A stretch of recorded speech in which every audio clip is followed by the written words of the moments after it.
그럴 때 보세요. 여기 보면 34절을 보세요. 34절에 이 누가가 이것을 어떻게 표현했나 보세요. 베드로가 지금 고넬료 집에서 입을 열어 가로되 내가 참으로 그러는 거야. 참으로 하나님은 사람의 외모를 취하지 아니하시고 각 나라 중 하나님을 경외하며 의를 행하는 사람은 하나님이 받으시는 줄 깨달았도다. 이런 말을 해요. 이분이 지금까지 무슨 생각했다는 거예요?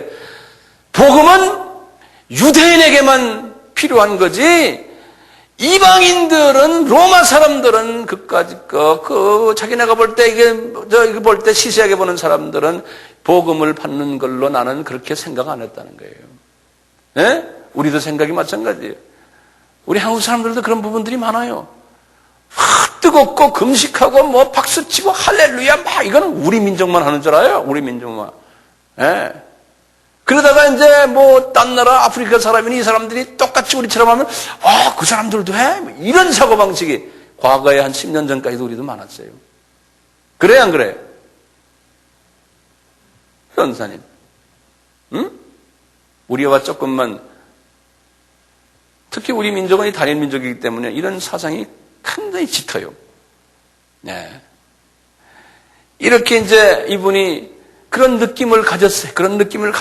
네. 그럴 때 성경께서는 어떻게 말씀을 44절 보세요. 이 베드로의 생각을 지금 성령께서 말씀하세요.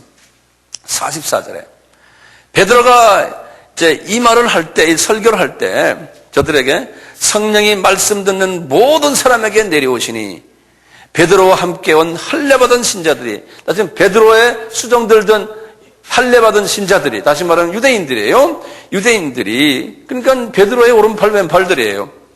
유대인들이 이방인들에게 도라는 말이 있어요. 이방인들에게 도 성령 부어 주심을 인하여 뭐라고 그랬어요? 놀라더라. 그래서 놀라더라. 이게 무슨 말입니까? 나는 이 말씀을 딱 보면서 이랬어요. 아하.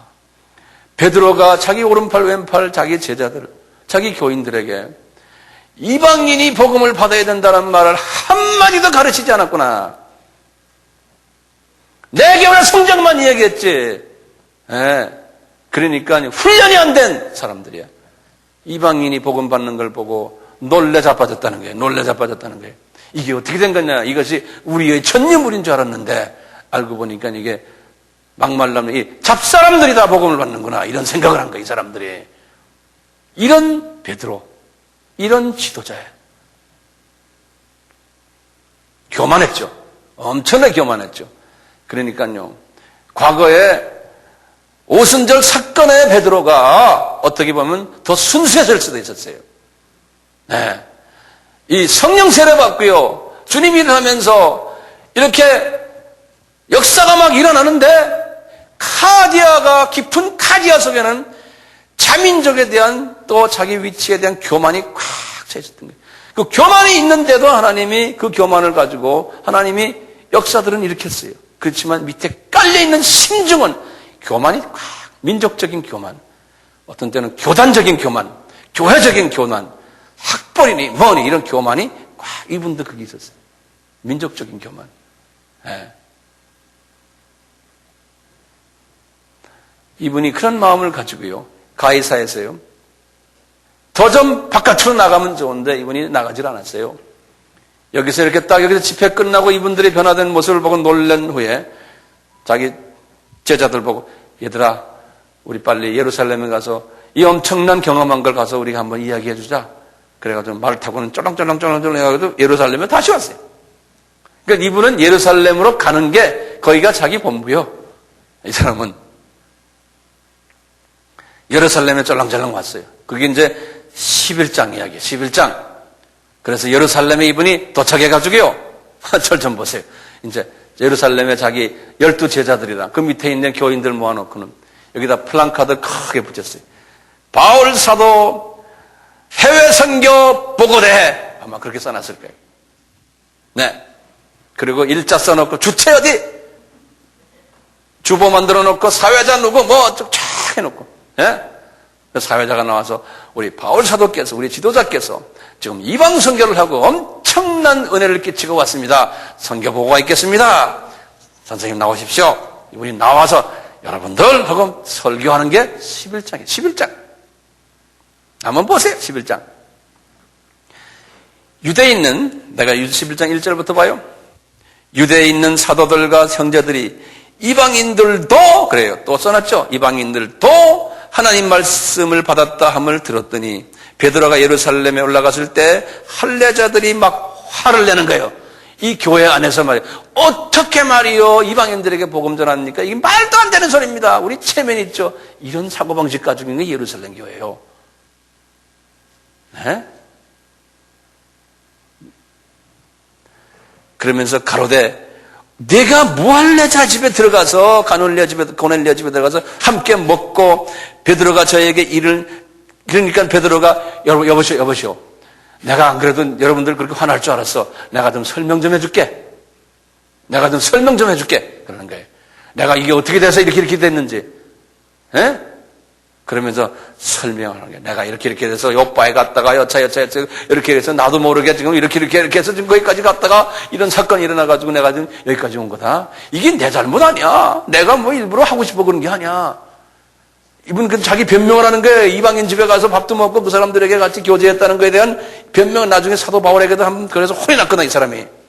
예. 변명을 하는 거예요. 그러면서 이분이 설명을 쭉 한 다음에 그분들에게 설명을 하는 장면에 자기 변명을 이렇게 말하는 거예요. 15절부터 보세요. 15절에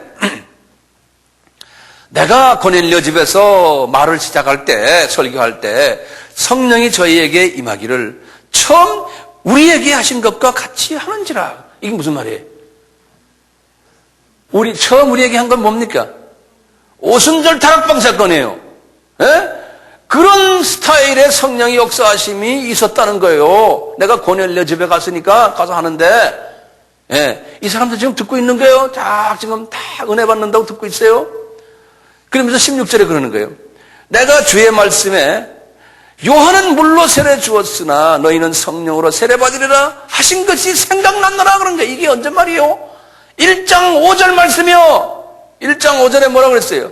예루살렘 떠나지 말고 기다려라.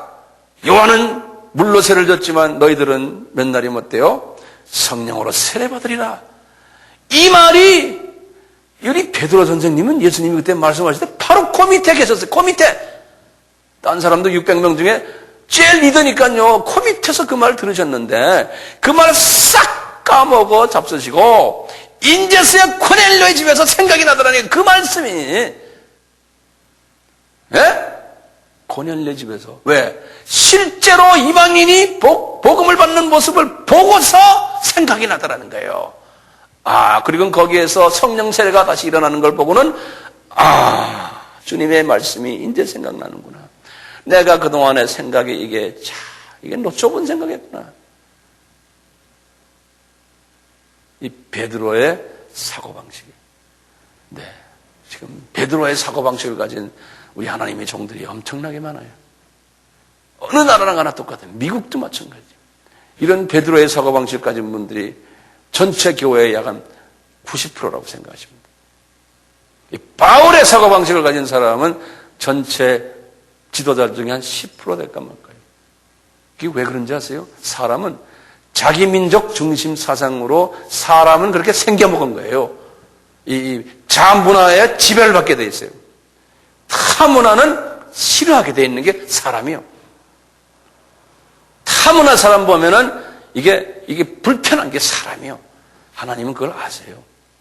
그렇기 때문에 타문화권에다 하나님이 바울 같은 사람, 바나바 같은 사람 미리 던져놓는 거예요. 던져서 타문화와 교제하게끔. 그게 한 세대 가지고 안 돼요. 2세대, 3세대, 3세대까지 가서 완전히 그 문화권에다 집어넣어버리는 거예요. 우리 이게 피조물들이 가지고 있는 한계점이에요. 그러니까 우리가요, 타문화 속에 살지 않으면서요, 선교 일을 한다는 것은 이게 보통 힘든 게 아니에요.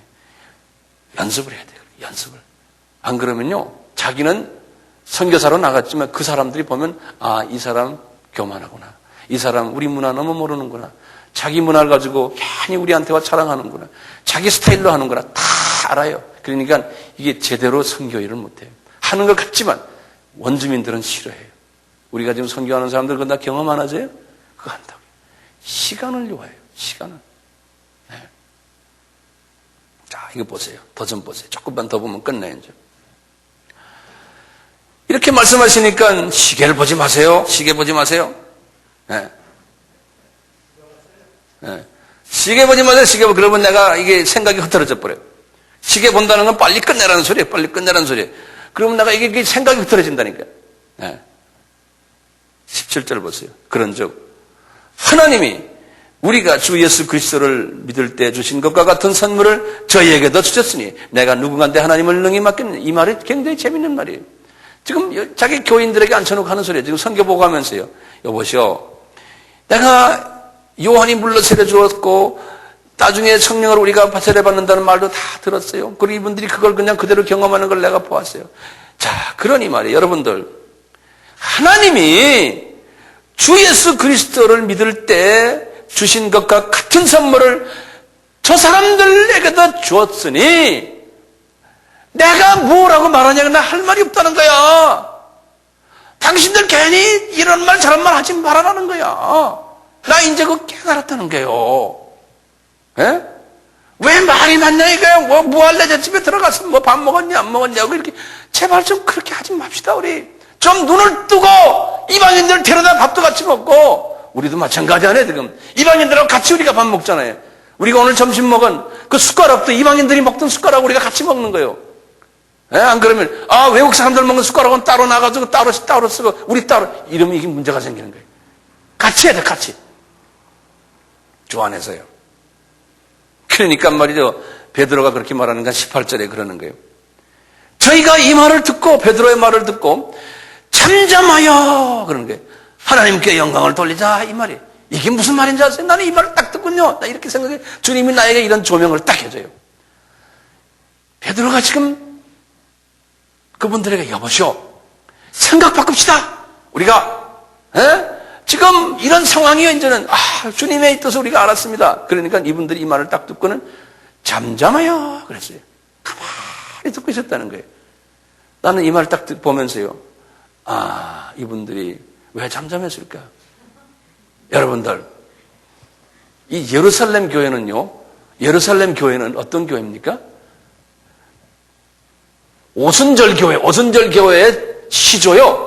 다시 말하면 그래서 우리가 오순절 교회라고 그러잖아요. 펜타코스탈이라는 게 펜타코스트. 오순절이라는 소리. 다시 말하면 할렐루야, 아멘, 박수치고 막 안수하고 병 낫고 막 이런 게 오순절 스타일. 이 예루살렘 교회가 그런 교회의 시조예요. 그래서 오늘날 그런 스타일로 하는 걸 저 오순절파라고 그러잖아요. 성령파라고 그러고요. 베드로가 말이에요. 베드로가 여러분들 고넬료 집에 가니까 지금 여차여차 이렇습니다. 이렇게 해서 근데 이방인들도 복음 받습니다. 그러면 이 오순절파들은 어떡합니까? 그 말 들으면 할렐루야! 이래야 되는데 그거 안 하고 가만히 있었다는 거예요. 그게 무슨 말이요? 속으로. 아이고 기분 나빠. 이런 소리예요. 이게 어떻게 말이야. 오순절 이 경험이 우리 전유물인 줄 알았는데 이 잡동사니들도 가지냐 이거야. 우리 같으면 한국 사람만 가지고 미국 사람이나 가지지. 뭐 시시한 조그만 가난한 나라 사람들이 우리보다도 더 성령 충만해가지고 우리한테 가르치려고 덤벼더니 이게 어떻게 된 거냐? 똑같은 소리. 이 민족적인 자만심 이게 우리에게 있거든요. 어느 민족이나 다 있어요. 그러니까요. 이 오순절파들이 말이요. 박수도 안 치고 조용히 있는 거요. 그런데 또 말은 제대로 떠네. 속으로는 아이고 기분 나빠 이러면서 겉으로는 하나님께 영광 드립시다. 또 이러는 거예요. 박수도 안 치면서 속으로. 하나님께 우리 예수 믿는 사람들이 쓰는 말 아니에요. 급할 때 쓰는 말이 기도해 봅시다. 안 그러면 주님께 영광 드립시다. 속으로는 말이 돼. 이러면서 겉으로는 이런다고요. 똑같아요. 여기 보니까요. 잠잠하여 기분 나빠하면서도 하나님께 영광 드립시다. 이게 뭐야? 그러면서 하는 소리가 그러면 그러는 게 가라사대 그러면 하나님께서 이방인에게도 생명 있는 해결을 주셨구나. 그렇게 그냥 그렇군요. 베드로 선생님 이 하나님께서 이방인에게도 주셨네요. 이렇게 생각하고 이런 사람들이 모여 있는 곳이 예루살렘 교회예요. 거기에 지도자가 베드로요. 거기에 12 제자들도 다 그런 사람들이요. 그러니까 하나님께서 그 12 제자들이요. 사도 바울처럼 그렇게 쓰질 못했어요. 그러니까 그분들은 사도 바울을 만드는 하나의 도구로 사용받았지, 그분들이 주님이 말하는 지상명령을 이루는 일에 그렇게 멋있게 쓰임을 못 받았어요. 왜냐하면 문화적인 제한, 한정성 때문에요. 그래서 거기에 마가 같은 사람도 하나님이 사랑하셨잖아요. 마가는 고작교회 그 옆에 있는 애굽에 가서 전도해서 애굽의 콥틱 교회의 시조가 됐어요. 그 다음에 그분들 그 중동 지방에 요 동네에서 거의 했죠. 이제 전설에 의하면 그 중에 제 이름이 토마스예요. 토마스. 도마는 그 중에 그래도 인도까지 갔다 하는 전설이 있어요. 그거는 확실히 갔는지 안 갔는지 모르지만 인도 사람들은 그렇게 말을 해요. 그래서 인도까지 갔다. 이제 그런 이제 그 전설이 있지만 그까지 그냥 간 거지 바울처럼 크면서 여기저기 교회 같이 가고 그걸 안 했어요. 그냥 배 타고 간 거죠. 예.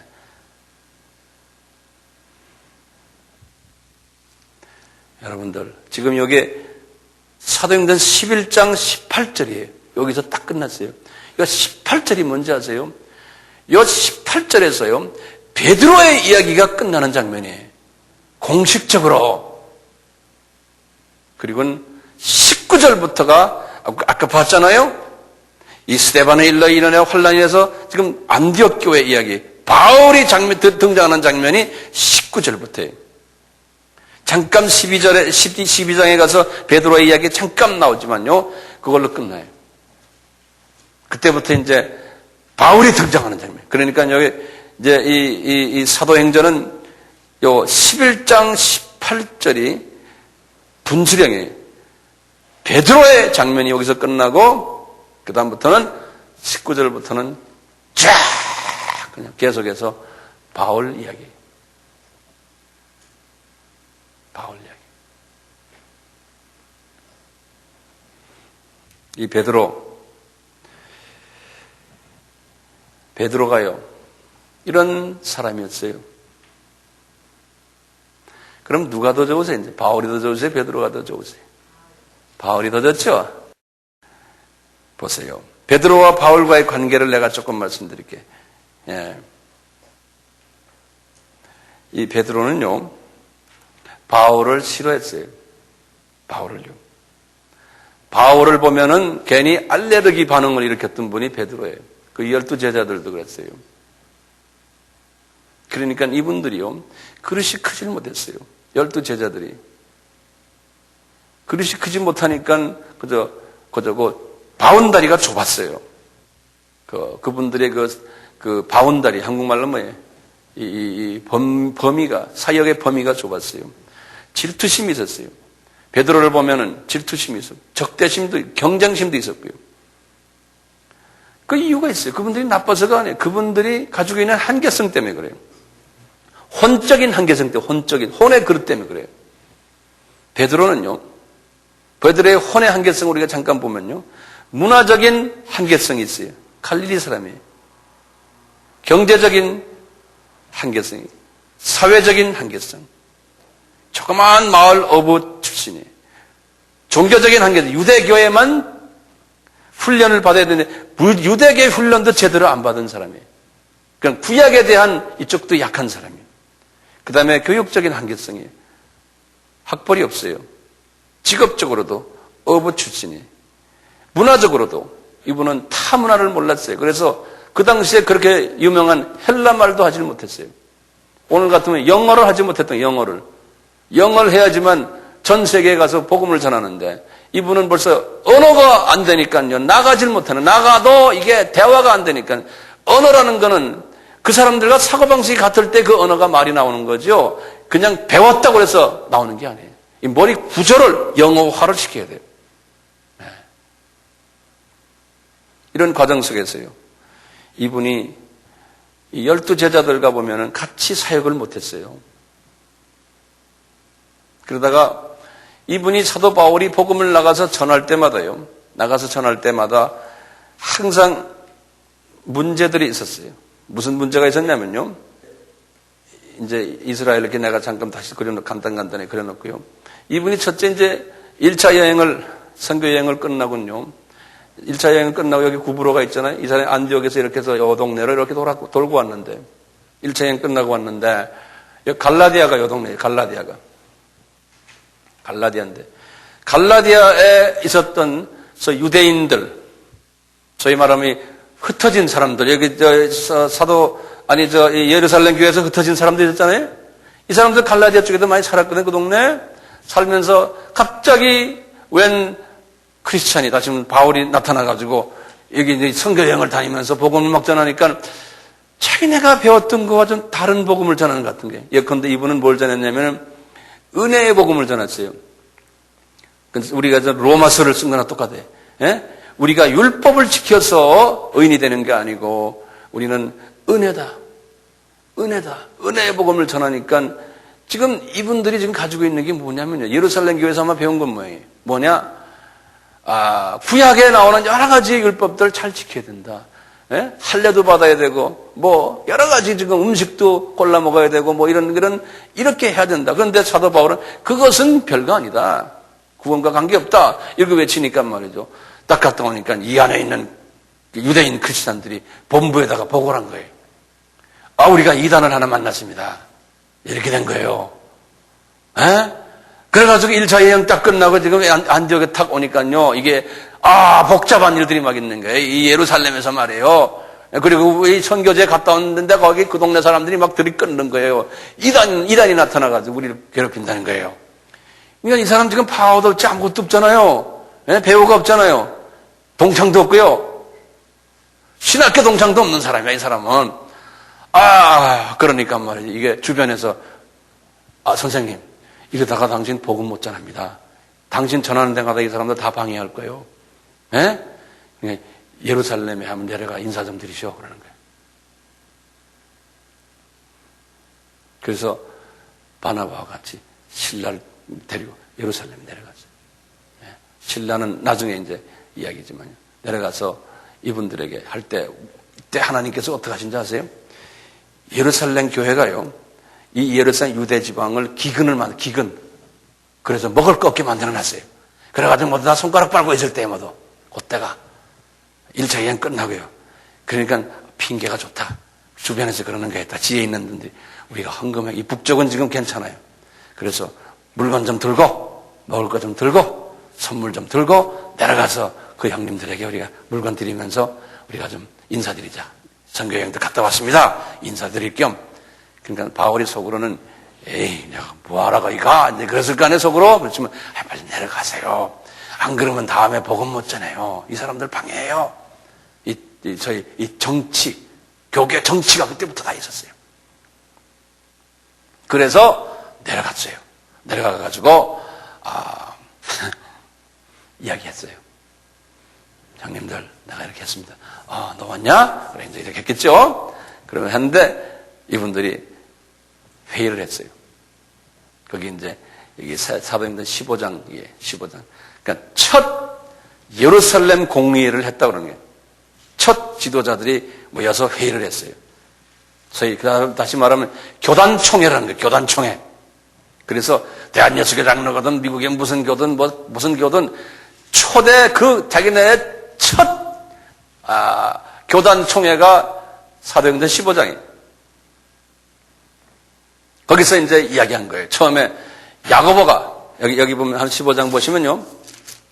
여기 무슨 막 이분들이 나타나니까요. 주변에 있는 사람들이 뭐라고 그러냐면, 저 사람들 말이야, 저거 이단 메시지를 막 전하는 사람들. 저 사람들 여기 와서 좀 혼좀 내주자고 하면서 막 그런 이야기 막 나요. 특히 그 바리새파 중에 믿는 사람들이 그 안에서 지금. 다 베드로와 야고보의 그 다 밑에 제자들의 모두. 그 사람들이. 예? 좀 보수라는 사람들이 말이에요. 저 사람들 잘못 가르친다고. 그러니까 말이죠. 나머지 지금 다 이 폴이 지금 한 것을 그대로 다 인정해 주라는 거예요. 야고보가 절충안을 낸 거예요. 이게 교계 정치요. 그러니까 바울이 속으로 얼마나 그랬겠어요. 예? 목숨 바치고 지금 뛰고 있는데 이걸 가지고 서로 절충을 하는 거예요. 예? 절충을 하는 거예요. 그러니까 21절에 이는 예로부터 각성에서 모세를 전하는 자가 있어 안식일마다 회당에서 그 글을 읽음이라 하더라. 그러니까 아직까지도 그런 사람들이 있기 때문에 구약의 그런 모든 잔재기 다 필요 없는 것들이지만 절중한 데서 요것만은 그래도 지키게 하고 요것만은 좀 봐주자 이런 거예요. 왜냐하면 강한 사람들이 가냈기 때문에. 그래가지고 보세요. 22절에 보면 그래서 이에 사도가 말이죠. 사도와 장로와 온 교회가 그 중에서 사람을 택하여 바울과 바나바와 함께 안디옥으로 보내기를 가결하니 곧 형제 중에 인도자인 바사바라 하는 유다와 실라더라. 그러면 이제 실라라는 사람이 그때 거기에서 사도 바울에게 딱 붙어버려요. 그래서 나중에 이제 바나바 대신에 이제 실라가 이분의 오른팔이 되는 거예요. 그러면서 말이죠. 뭔가 하면 여기 보면은, 요 편에 보내면서 말이죠. 이분이 그 가결한 30절에 보면 그래요. 저희가 작별하고 안디옥에 내려가 무리를 모은 후에 편지를 전하니. 이 뭐냐면, 예루살렘 총회에서 편지를 하나 받았어요. 그래서 이런 조건 하에서 이런 식으로 복음 전하는 게 된다. 그러니까 다시 말하면 우리 사도 바울이요. 증을 하나 받은 거예요. 본부에서. 나 이단이 아니다! 라는 증을 하나 받은 거예요. 네. 그래가지고, 바울이 이제 복음을 전하, 그래가지고는 이제 2차 여행 떠나는 장면이에요. 16장에. 안 그래도 여러 가지로 또 이렇게 걸고 저렇게 걸고 이렇게 해서 사도 바울이 상당히 괴로움을 당했어요. 이분들에게서. 이 정치 게임에, 이분은 정치라는 사람이 아니에요. 그냥 눈만 뜨면 복음 전하는 일에 정신이 빠진 사람이지, 이 교계 정치에 인볼브를 안 했어요, 이 사람이. 그러니까 하나님께서 이 바깥으로 자꾸 내놓는 거예요. 네. 어느 나라나네요. 이 두 그룹이 있어요. 그런데 바울 같은 스타일의 그룹이 있고, 베드로 스타일의 그룹들이 있어요. 이건 하나님이 허락한 그룹 같아요. 내가 볼 때는, 그래서 갈라디아서 2장을 좀 보시면, 바울이 이 갈라디아 교회, 아까 갈라디아 사람들이 그랬다고 그랬잖아요. 그래서 이것 때문에 바울이 어려웠다고 그러잖아요. 이 갈라디아 사람들에게 바울이 편지 쓴 내용, 이게 이제 요 회의가 끝난 다음에 예루살렘 회의가 끝나고 그와 전후를 해서 갈라디아에게 편지 쓴 거예요. 요 편지 쓴 게 갈라디아. 사도 바울의 첫 편지가 갈라디아 편지예요. 어떤 사람들은 그렇지 않다라고 보는 사람이 있지만요. 자, 이 보세요. 갈라디아예요. 이 장을 보세요. 요걸 보시면 여러분들이 바울과 베드로의 관계를 우리가 볼 수 있어요. 14년 이후에 내가 이게 갈라디아 교인들에게 지금 자기와 12 제자들과의 관계를 이야기하는 거예요. 한번 보세요. 14년 후에 내가 바나바와 함께 디도를 데리고 다시 예루살렘에 올라갔노니 계시를 인하여 올라간 내가 이방 가운데 전하는 복음을 저에게 제출하되 유명한 자들에게 사사로이 한 거, 유명한 자들이라고 말하는 거예요. 요거 동그라미. 이게 뭐냐면, 영어로 말하면 시니컬한 이게 소위 유명하다는 사람들에게, 그러니까 누굽니까? 12 제자들이에요. 12 제자들에게 내가 복음 전한 내용을 제출했다는 거예요. 유명한 자들에게 내가 사사로이 한 것, 개인적으로 가서 한 것은 내가 다름질하는 것이나 다름질한 것이 헛되지 않게 하려 함이라. 내 말 이해되세요? 방해 공작을 하기 때문에 이 사람들이 방해 공작을 하니까 가서 보고를 드렸다는 거예요. 예? 그러나 나와 함께 있는 헬라인 디도라도 억지로 할례를 받게 하니, 왜냐하면 이분들은 디도가 헬라 사람이거든요. 이방 사람이에요. 그 사람 보고 헬라 사람이 기독교에 들어와서는 할례 받아야 된다고 보는 게 이제 그 사람들이 원칙 아니에요. 그러니까 뭐예요? 그러나 나와 함께 있는 헬라인 디도라도 억지로 할례를 받게 아니하였으니 이는 가만히 들어온 거짓 형제 까닭이라. 저희가 가만히 들어온 것을 그리스도 예수 안에서 우리의 가진 자유를 엿보고 우리를 종으로 삼고자 함이로되 우리가 일시라도 복동치 아니. 왜냐하면 주변에서 그러는 거예요. 저거 헬라 사람이 교회에 들어왔으니까 할례 받아야 된다. 그거 자꾸 따라가 하다 보면은 이게 비성사적이에요. 할 수 없이 저 사람들 하도 시끄러우니까 해주지만 이제는 안 하겠다는 거예요. 별소리 다 해도 우리 안 하겠다는 거예요. 이 사람은 지금 나는 복음적으로 하겠다는 거예요. 예? 예, 우리가 일시라도 복종치 않았으니 이는 복음의 진리로 너희 가운데 항상 그러니까 우리가 복음의 진리에 서 있기 때문에 안 하겠다는 거예요. 그런데 자꾸 하라 하는 그룹들이 있다는 거예요. 특히 유명한 사람들도 이제 그런 식으로 이야기했던 모양이에요. 그래서 6절 보세요. 6절부터 보세요. 유명하다는 이들 중에, 자꾸 이런 투가 이거 기분 나쁜 투죠? 예? 웃어요? 유명하다는 이들 중에 가로 열고, 가로 열은 건 이거 뭐야? 이건 사도 바울의 자기 개인 의견이에요. 나머지 말들은 이게 성령님이 주시는 말이에요. 가로 열고 그랬어요. 본래 어떤 이든지 내게 상관이 없다는, 그러니까 그 12사람도 나하고 상관없다는 게, 상관이 없으며 하나님은 사람의 외모를 취하지 아니하시니 가로 딱 닫아놨어요. 왜냐? 그 사람들은 외모로 보면은 대단한 사람들이라는 거예요. 그렇지만 가로 딱 닫아놓고 저 유명한 이들은 내게 더해 준 것도 없고 헌금한 것도 없다는 거예요. 나를 도와준 일도 없고 대신 내 마음을 불편하게만 했다는 거예요. 도리어 내가 무헬라자에게, 이방인들에게 복음 전함을 맡기를 베드로는 할례자에게 맡은 것 같이, 베드로를 밑으로 내려다보는 거예요. 예보 베드로야, 나는 무헬라자들인 이방 사람들 전 세계 인구의 99.9%를 내가 맡고 있고, 베드로야 당신은 유대인만 맡아라. 이게 사명이 다르다는 거예요. 그렇게 말하는 거예요. 다시 봐요. 도리어 내가 무할례자에게 복음 전함을 맡기를 베드로가 할례자에게 맡은 것 같이 한 것을 보고 베드로에게 역사하사 그를 할례자의 사도로 삼으신 이가 또한 내게 역사하사 나를 이방인의 사도로 삼았다. 완전히 자기와 베드로의 그 격차를 딱 이야기하는 거예요. 지금 갈라디아 교회 사람들에게 우리는 다른 사도다.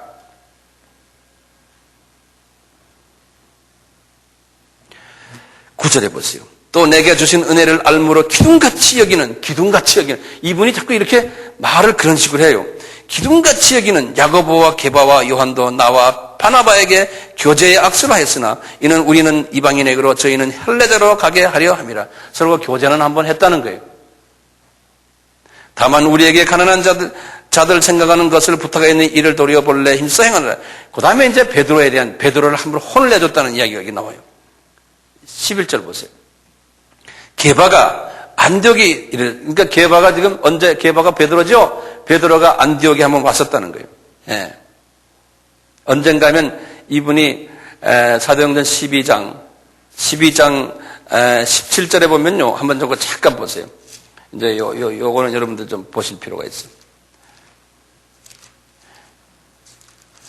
아까 제가 말씀드렸죠. 베드로의 장면은 언제 끝났다고? 11장 18절에서 끝났다고 그랬잖아요. 그리고 이제 쭉 나오다가 12장에 가서 잠깐 이 야고보가 순교하는 장면을 이야기하고요. 그 다음에 이 베드로가 감옥에 들어갔어요. 요 12장에서 베드로가요. 감옥에 들어가고 있는데 지금 마가의 다락방에서 12절에 보면 마가의 다락방에서 이분들이 막 베드로를 위해서 기도했어요. 기도했는데 기적적으로 지금 주의 사자가 그분을 감옥에서 뽑아낸 이야기예요. 베드로를 뽑아내가지고요. 이제 그래서 마가의 다락방에 들려가지고 이들 앞에 나타난 거예요. 그래서 여보시오, 내가 지금 이렇게 기적적으로 지금 나왔다. 그랬거든요. 자, 그러고는 17절에 보면 그랬어요. 베드로가 저희에게 손짓하여 종용히 하고 주께서 자기를 이끌어 옥에서 나오게 하신 일을 말하고 또 야고보와 형제들에게 이 말을 전하라 하고 떠나 다른 곳으로 가니, 이때 다른 곳이란 줄을 열어놓고는 베드로의 이야기가 싹 끝나는 장면이에요. 이 사도행전에서. 그러면 우리가 그래요. 도대체 다른 곳 어디로 갔나? 그럴 때 이분이 아마 거기에서 안디옥으로 갔겠다. 그래서 지금 요 안디옥으로 가서 누굴 만났나? 바나바와 바울을 만났다는, 그렇게 연결을 우리가 일반적으로 시켜요. 그래서 여기 지금 똑같아요. 이제 갈라디아서 2장에 보시면 2장 11절에요. 게바가 안디옥에 이르렀을 때, 그러니까 이제 이해가 되시죠? 안디옥에 이르렀을 때 책망할 일이 있기로 내가 저를 면책하였다는 거예요. 이거 보면 누가 더 높아요? 뒤늦게 안수받은 목사인데 아주 고참 교계 지도자들에게 면책을 했다는 거예요. 뭐냐? 야고보에게 온 어떤 이들이 이르기 전에 게바가 이방인들과 함께 먹다가 야고보라는 사람에게 방문 온 이방들이 있는데 베드로도 거기 앉아가지고 이방인과 함께 식사를 했다는 거예요. 저희가 오매 그가 할례자들을 두려워해 떠나 물러가며, 이거 식사를 그냥 이방하고 하고 있는데 할례자들이 나타난 거예요. 유다인들이. 그러니까 싹 도망갔다는 거예요. 이 사람이 그러니까 꾀를 부린 거예요. 잔소리, 이상한 소리 듣기 싫어서. 예? 또 왜냐면 선생님 어떻게 이방 사람들과 밥 먹습니까? 이런 소리 듣기 싫으니까. 옛날에 한번 그 고넬료 집에 갔다 혼났잖아요. 그러니까 이분이 그런 소리 듣기 싫으니까 싹 편하게. 굉장히 야근 사람 같아요. 어떻게 보면 또 이분이. 예? 과거 우리가 쭉 베드로를 봤지만 이런 모습이 없잖아요. 베드로가 이런 모습이 있었어요? 우리가 어저께 우리가 본 걸 보면 없잖아요. 그런데 이분이 지금 정치를 하다 보니까 이제요. 예? 이런 그 야근 사람이 돼버려. 야근 사람이. 상황 쳐다보고. 예. 그래서 봐요. 남은 유대인들도 13절에 저와 같이 외식함으로 바나바도 저희의 외식에 유혹이, 바나바도 똑같이 그랬던 거예요. 예? 그러므로 나는 저희가 복음의 진리를 따라 바로 행하지 아니함을 보고 모든 자 앞에서 게바에게 이르되 내가 유대인으로서 이방을 쫓고 유대인답게 살지 아니면서 어찌하여 억지로 이방인을 유대인답게 살려 설교하느냐? 그러는 거예요. 그러니까 무슨 소리입니까? 다시 봐요. 내가 유대인으로서 이방을 쫓고 유대인답게 살지 않으면서 어찌하여 억지로 이방인을 유대인답게 살게 하려 하느냐? 이게 무슨 말이에요? 에? 다시 말하면 이게 앞뒤가 맞지가 않다며 당신이 하는 행동이. 자, 이렇게 가면서 이분이 이때부터 베드로는 성경 속에서 이제 그 후에 이제 베드로에 대한 이야기들이 거의 나타나질 않아요.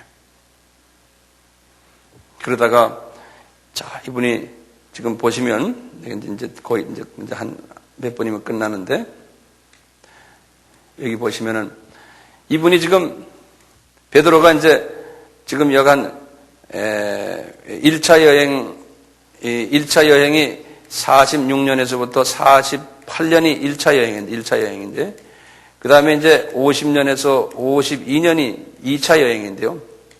예루살렘 그 총회가 49년에 있었어요.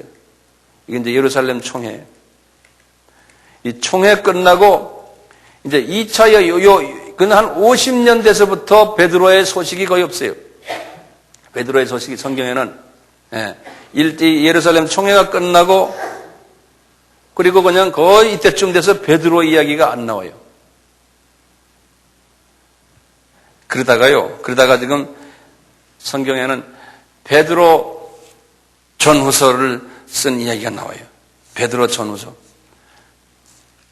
베드로 전후서는 언제 쓰셨냐면 베드로 전후서는 약 한 64년경에 썼어요. 64년경에. 64년경이니까 이제 68년에 사도 바울이 순교당했거든요. 그리고 70년에 이스라엘이 망했고요. 70년에. 그러니까 이게 거의 우리 전설에 의하면 60한 7, 8년 때 베드로도 순교당했다고 그랬어요. 그러니까 베드로가 사도 바울과 거의 비슷한 나이라고 생각할 때 한 62점은 넘은 나이. 예. 그리고 이제 사역에 이분은 본래는 주후 26년에 예수님의 공생의 시작에서부터 예수님을 따라다녔으니까요.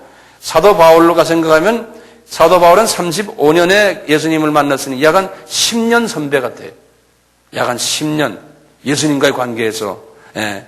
한 10년 선배 같은데 베드로 전서를 이분이 64년에 쓰고 66년에 베드로 후서를 썼어요. 그러니까 이분이 이제 영적으로 보면 많이 성숙되어 있었을 때예요. 네, 많이 성숙되어 있을 때 그분의 그 편지 내용을 간단하게 그냥 보시고 내가 말씀을 끝내려고 이분이 어떤 모습으로 이분이 성숙됐는가. 네? 보시면 베드로 전서의 1장 24절에 이분이 이런 말 썼어요. 여러분들 다 평소에 한번 들어본 얘기지만요. 이분이 그러는 거예요. 그러므로 모든 육체는 풀과 같고 그 모든 영광이 풀의 꽃과 같으니 풀은 마르고 꽃은 떨어지되 오직 주의 말씀은 세세토록 있도다 하였으니 너희가 전한 복음이 곧 이 말씀이라. 이분이 지금 누구한테 말씀하시냐면요. 이 베드로 전후서는 아까 우리 지도에서 봤지만 아까 예루살렘이 여기 이스라엘이 있고 여기 지금 이 터키 지방에 터키 갈라디아가 있고 이 터키 지방에 흩어진 옛날 베드로가 당회장 했을 때 섬겼던 그 자기 백성들 흩어진 사람들 예? 그분들이 지금 이 지역에 가서 지금 터키 남단이에요. 이 지역에 가서 지금 복음을 전하는 사람들에게 편지를 쓴 거예요. 갑바도기아, 본도, 갈라디아 이 지역의 사람들에게. 이 베드로 전서에 보면 그렇게 써요. 본도, 갈라디아, 갑바도기아, 아시아, 비투니아에 흩어진 나그네들이요. 그러니까 옛날 내 교인들이요, 내 제자들이요. 이분이 아마 이 동네 가서 가끔마다 부흥회하고 그랬었던 모양이에요. 그러니까 이분들이 어려움을 당하고 있는데 이분들에게 편지를 쓴 것이, 그런데 이분들에게 그런 거예요. 모든 육체는 이제는 풀과 같다. 나도 지금 목숨을 바쳐 주님을 이렇게 섬기지만 너희들도 다 인생은 그렇다. 그러면서 주의 말씀만 세세토록 있습니다. 그러니까 복음을 열심히 전해라. 이런 말씀을 하셨어요. 뒤늦게 이제는 주님 앞에 가기 직전에 그분의 모습을 우리가 잠깐 보자는 거예요. 베드로전서 3장 9절에도 그랬어요. 여러분들이요, 악을 악으로 욕을 욕으로 갚지 말고 도리어 복을 빌라. 이를 위하여 너희가 부르심을 입었으니 이는 복을 유업으로 받게 하려 하심이라. 그러나 의를 위하여 고난을 받으면 복 있는 자니 두려워 말며. 이분도 의를 위해서 고난을 많이 받았던 모양이에요. 그리고는 베드로전서 4장 12절에 그랬어요. 너희들에게 오는 모든 불시험을 이상히 여기지 말아라. 그리스도의 고난에 참여하는 것으로 즐거워하라. 이는 그의 영광을 나타나실 때 너희로 즐거워하고 기쁘게 하려 함이라. 그리고는 베드로전서 5장 2절에서 4절 보면 지도자들에게, 이 안에 있는 이 지역에 있는 지도자들에게 하시는 말씀이에요. 지도자들아, 양무리를 치되 부득이함으로 하지 말아라. 하나님의 뜻을 쫓아 자원하는 마음으로 해라. 그러니까 이 말은 내가 거꾸로 보면 이분은 처음에 힘들게 부득이함으로 하는 그런 부분들이 자기가 있었는데 이제 지나고 나니 너희들도 그렇게 하지 말아라. 내가 과거에 그랬단다. 이렇게 우리가 생각할 수 있어요. 그러면서 더러운 일을 쫓아서 하지 말아라. 즐거운 뜻으로 해라. 이분이 나도 옛날에 큰 교회 당회장 하면서 지도자가 되면서 나도 나의 일을 위해서 내가 많이 해서 바울 같은 사람을 사람으로 보지 않았단다. 하나님의 종은 종이지만 내가 좀 그분을 우습게 알았단다. 이런 내용들이 속으로 들어있어요. 자기를 회개하면서 내가 이제 주 안에서 겸손해지고 주 안에서 이제서야 주님의 뜻을 알았구나. 뒤늦게 깨달은 거예요. 이분은요. 왜 그래요? 이 혼의 그릇이 빨리빨리 깨달을 수 있는 그런 혼의 그릇이 아니에요. 이분이. 그리고 그릇이 바울하고는 차이가 있어요. 그리고 하시는 말씀이 주장하는 자세로 하지 말고 약물에 오직 본이 되어라. 그러니까 이분은 스타일이 뭐냐? 주장하는 자세로 했던 사람이에요. 다시 말하면 소위 권위주의로 리더십을 했던 사람이에요. 이 사람이.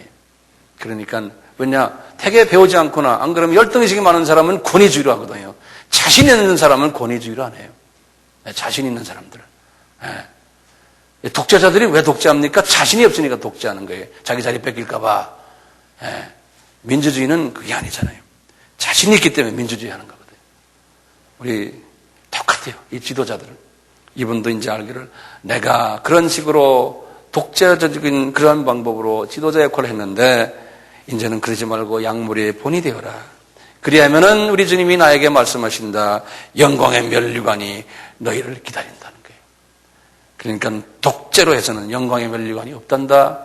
얘들아, 내 말 들어라. 내가 이제 너희들에게 이렇게 부탁하는 것은 내가 이제 주님을 꼭 조금 있으면 만난다는 거예요. 네. 이런 식으로 하면서 이 전후서를 쓰면서 자기가 이만큼 성숙해졌다는 거예요. 자, 그런데요. 이 베드로의 혼의 그릇에 한계점이 있어요. 이 베드로의 혼의 그릇에 한계점이 있어요. 뭐냐? 첫째는 이분이 바울과 차이점은요. 하늘의 그 비밀을요. 바울처럼 많이 담지를 못했어요. 그릇이 조그마니까. 그래서 그 하늘의 그 복잡한 그 하늘의 비밀을요. 다양성 있게 받을 만한 그릇이 아니었어요. 그래서 이분이 그것도 뒤늦게 베드로 전후서를 하나님이 그래도 사랑하시니까 주었어요. 그분에게. 주어서 이렇게 베드로 전후서도 아주 짧아요. 전서는 5장이고 후서는 3장이에요. 전부 8장의 편지를 줬는데 그것도 페이지로 따지면 10페이지에 딱 우리 한국 성경으로. 근데 그 안에 내용을 보면 복잡한 신학 이론이 그 안에 없어요. 그저 힘내라, 고통을 이겨라, 이렇게 살아라, 이런 거죠. 신학적인, 교리적인 그러한 것이 그 안에 숨어있질 않아요. 왜냐하면 하나님이 그분에게 줄 수는 없어요. 그렇지만 사랑하시니까 뒤늦게 어느 정도 그릇이 다 겸손해지니까 거기에다가 하나님의 말씀을 던져서 집어넣어줬어요. 그런데 이분이 그것도 본인이 직접 쓸 수 있는 실력이 아니에요. 그래서 옆에 있는 마가가 대필해줬어요. 마가가 대필해줬어요. 그렇지만 하나님이 이 아들을 상당히 사랑하세요. 그러니까 하나님이 이분대로 그 혼의 그릇이 그렇지만 그분을 통해서 하나님이 하실 일이 있기 때문에 그분을 하나님이 그렇게 불러다가 그렇게 쓰셨던 거예요. 그러니까 바울과 우리가 비교할 수는 없지만 하나님은 오늘날도 베드로 같은 하나님의 종이 계시고 바울 같은 하나님의 종이 있어요. 그러니까 이 두 그룹들이 대별하면 그런 거예요. 주 안에서 이게 잘 협조해서 주님의 이 복음을 전하면 얼마나 좋겠어요. 그런데 대부분의 경우에는요, 이 베드로 그룹들이 이 바울 그룹을 상당히 괴롭히는 것이, 성서에 보면 그렇게 했어요. 왜냐하면 열등의식이 있고 이 경쟁심이 있고 자기네가 못하는 걸 저 사람이 하니까 거기에 대한 그 열등의식이 일어나는 것을 우리가 이 베드로와 바울의 그 관계성을 통해서 볼 수가 있어요. 우리는 모두가 다 바울처럼 됐으면 얼마나 좋겠어요? 예? 바울이 될 만한 그릇을 가지고 있었어요. 그 혼의 그릇을 제가 나름대로 한 10가지 정도로 내가 이렇게 봤어요. 첫째는 문화적인 적응력이 있었어요, 이분은. 두 번째는 언어 구사력이 있었어요. 세 번째는 신학적인 바탕을 가지고 있었어요. 구약에 대한 모든 것을 다 가지고 있었어요. 거기다가 이성적, 논리적 그 통찰력을 가지고 있었어요. 철학을 공부하고 이 세상 학문도 많이 공부해서 이성적, 논리적 통찰력을 가지고 있어요. 그 다음에 이분은 철학적 접근적인 방법론을 알았어요. 여섯 번째는 타문화권을 이해하는 능력이 있었어요. 이분은 일곱 번째로 차원 높은 넓은 세계관을 가지고 있었어요. 여덟 번째로 차원 높은 가치관을 가지고 있었어요. 그분은 육혼령을 잘 보존하면서 조화를 하는 그 세 부분을 잘 밸런스 맞추는 것을 잘했어요, 이분이. 마지막으로 이분은 뚜렷한 세계 복음화관을 가지고 있었어요. 이방인에게 복음이 가야 된다. 미전도 족속에게 복음이 가야 된다는 뚜렷한 그 세계 복음화관을 가지고 있었어요. 베드로는 바울보다 이런 부분에서 많이 미흡했어요. 그 대신에 자국 국민 복음화는 바울이 할 수 없으니까 그것을 구멍을 메꿔주는 일, 공간을 메꿔주는 일을 베드로를 통해서 하나님이 하셨어요. 오늘날도 마찬가지예요. 이런 두 가지의 사람이 있어요. 어떻게 보면 구약의 지도자들로 본다면 베드로는 모세 같은 사람 같아요. 광야의 그리스도인들을 그냥 다스리는 지도자. 그렇다면 바울은 늦게 불림받은 여호수아 같아요. 모세의 제자지만 이분은 약속의 땅인 가나안 땅을 점령하면서 영적 전투를 했던, 그래서 이 가나안 땅을 복음화시킨, 다시 말해 이 가나안 땅은 이 세계의 한 지구 덩어리를 이야기하거든요. 그것을 복음화시킨 일을 여호수아를 통해서 하셨던 것을 우리가 볼 수가 있어요. 그래서 이제 오늘날에는 이렇게 베드로 같은 사람과 바울 같은 사람이 다 있는데 두 사람 다 하나님이 사랑하는 하나님의 사도들이에요. 혼이 그릇이 다를 뿐이에요. 이 두 분은 이렇게 사용받으면서 마지막에 베드로의 마지막 편지나 바울의 마지막 편지들을 이렇게 보면은 이분들이 많은 과정을 통해서 그 혼의 그릇이 쓴 뿌리들이 제거되는 것을 우리가 볼 수 있어요. 아까 우리 갈라디아서 2장을 봤지만 사도 바울의 사역에 초창기에 있던데 그분도 베드로나 또는 야고보나 그 12 제자들에 대한 쓴 뿌리가 있었어요. 그러니까 성경을 그런 식으로 성령님께서 쓰게 한 거예요. 쓴 뿌리를 나타낸 거예요. 그렇죠? 그게 실은 없어야 되는데 이 사람이. 그래서 그 쓴 뿌리를 성령님께서 청란하게 보여주는 거예요. 그래서 바울도 나중에 가서는, 마지막에 가서는 다 용서해줘라, 다 이해해줘라. 그냥 그리스도의 모습으로 이렇게 많이 성화된 모습을 볼 수 있어요. 그래서 우리들도 이제 주님을 섬기면서 나이가 들어가면 들어갈수록 우리의 혼의 모습이 점점 더 성화되어서 우리 주님의 모습으로 가는 것이 우리의 사명이고 주님이 우리를 또 그렇게 만들 것이에요. 그렇게 돼서 우리가 이제 천국에 갈 때 거의 예수님의 모습 가까이 돼서 간다면은 이것은 얼마나 좋은 일이에요. 그래서 우리가 이 혼을 깨끗하게 만드는 것이 성화고 주님을 닮아가는 길이고, 그렇게 됐을 때 우리가 하늘나라에 가서도 천국에서 유업을 많이 받는 주님의 복된 자들 되지 않을까라고 생각하면서 오늘의 말씀을 마치겠습니다. 아멘. 감사합니다. 세계기독교 백과사전에 의하면 우리가 사는 지구촌에는 약 12,000여 개의 동일한 언어 종족이 있다고 합니다. 그중 아직도 복음을 모르는 미전도 종족의 숫자는 무려 3,000여 개에 달합니다. 따라서 수많은 선교단체와 그에 몸담고 있는 선교사들이 이방인 추수 사명을 감당하기 위해 무릎으로 헌신하고 있습니다. 아미도 역시 그중 하나입니다.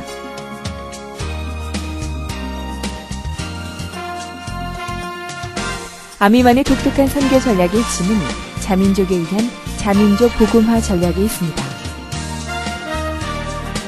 부름받은 현지인을 발굴하고 훈련시켜 자문화권 미전도 종족을 향해 나갈 수 있도록 하는 전략을 구사합니다. 이는 언어와 문화의 장벽 없이 현지인이 직접 복음을 전하는 전략인 만큼 선교 역사에 큰 획을 긋고 선교 전략에 새로운 눈을 뜨게 한 그야말로 하나님의 지혜와 전략인 것입니다. 이를 위해 아미는 교계는 물론 선교단체, 나아가 선교지의 현지 지도자들과 연합을 시도하고 있습니다.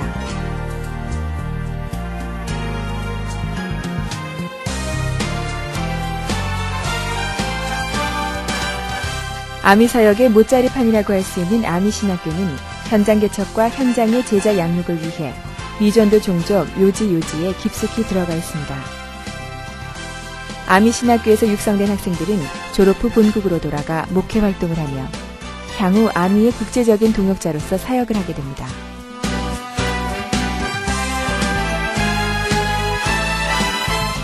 또한 아미 신학교는 한족의 영적 지도자를 양성하기 위해 80여 교회 3,000여 명의 지도자를 양육하고 있습니다.